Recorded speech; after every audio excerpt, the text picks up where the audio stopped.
Operation tiger आहे का operation गाढव आहे, येणारा वेळच काळच ठरवला.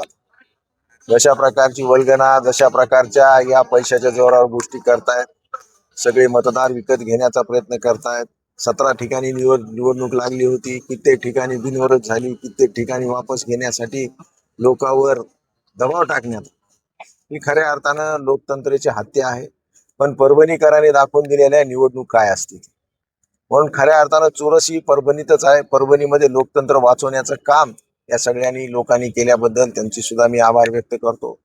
आणि विशेष करून आपले उमेदवार डॉक्टर विवेक नावंदर यांच्यावर प्रचंड असं दबाव असताना सुद्धा त्यांनी सुद्धा ही निवडणूक अतिशय जिगरीने लढत आहेत. त्याबद्दल त्यांचं सुद्धा मी आभार आणि अभिनंदन व्यक्त करतो. सर, आपण पाहिलं की परभणी शहर महानगरपालिकेत तुम्ही आणि खासदार साहेबांनी सोबत रणगाडा लढली, सोबत लढाई लढली, पण यावेळेस खासदार साहेब दिसत. खासदार साहेबच्या बाबतीमध्ये त्यांचा काही धोंडे जेवणाचा कार्यक्रम आहे म्हणून ते आज येऊ शकले नाहीत, अशा प्रकारची माहिती मला मिळालेली आहे. आणि पक्षश्रेष्ठी त्याबद्दल काय निर्णय घ्यायचा ते घेईल, मी त्याबद्दल काही बोलू शकत नाही. खेळात चर्चा आहे सर, थोडं काहीतरी बिनसले म्हणे कोणाच मी नसते खासदार साहेब थोडं. नाही, असं काही सध्याच्या घडीला तर माझ्या लक्षात येत नाही. आम्ही सर्व एक संघ मिळून ही निवडणूक लढू आणि निश्चितप्रमाणे विजय आमचा झाल्याशिवाय राहणार नाही, हे सुद्धा या निमित्तानं आपल्याला सांगू इच्छितो. दानवे साहेबांनी बोलले की जे सर्व आमदार राहुल पाटील यांच्या नेतृत्वाखाली ही निवडणूक चालू आहे, काय सांगणार आहे? नाही, या ठिकाणी हिंगोली परभणी जिल्ह्याची ही जबाबदारी माझ्यावर दिली आहे, तेवढं सत्य आहे.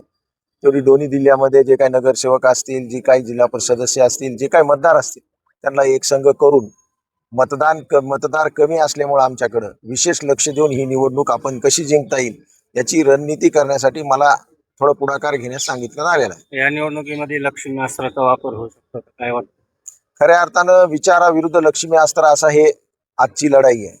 म्हणून आता यामध्ये विचार जिंकतंय का लक्ष्मी अस्त्र जिंकतंय हे तुम्हाला काउंटिंगच्या नंतरच लक्षात येईल. सर, आता कार्यक्रमात लोकांनी तुमचा भावी खासदार म्हणून उल्लेख केला, कसं पाहताय गोष्टीकडे? नाही, काय प्रेमानं लोक बोलत असतात, असे जे जवळचे लोक असतात त्यांना त्यांच्या नेत्याबद्दल अपेक्षा असते म्हणून असे काही बोलले असतील, पण असं काही नाही. आम्ही पक्षाचा एक निष्ठावान कार्यकर्ता आहे आणि पक्षाने जे काही काम दिलं ते आम्ही इमान इतबारीनं आजही केलेलं आहे, कालही केलेलं आहे आणि उद्याही करत राहू. 29ला डॉक्टर राहुल पाटील खासदार संजय जाधव दिसतील का परस्पर लढाई विरोधात?